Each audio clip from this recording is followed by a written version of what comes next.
New at 11 tonight, several books are permanently off the shelves in some Pender County schools. Leaders have not shared the reasons why, but they were all part of a 42-book list a group asked Pender County schools to remove from libraries due to concerns involving pornography and topics related to LGBTQ issues. WECT's Cassie Simmons heard the update during tonight's Board of Education meeting. Cassie, some of those books were not removed because they were inappropriate.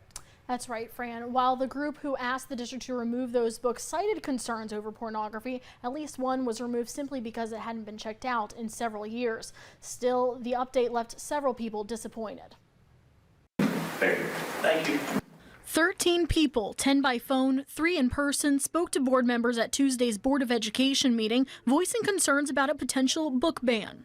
It's concerning to me when you have prize-winning literature that is written by Nobel laureates, like the example of Toni Morrison, that is being removed.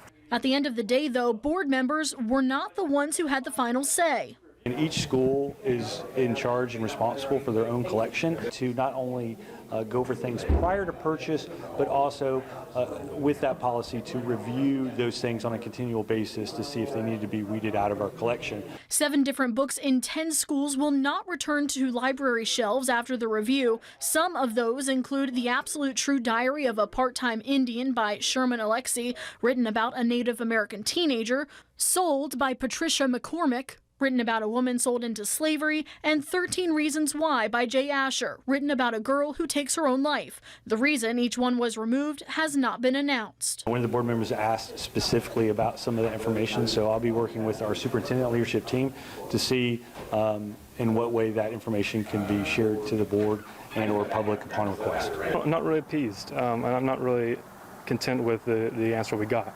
The original issue was that a outside political group made this proposition, and we've just seen tonight that you have books that have been removed.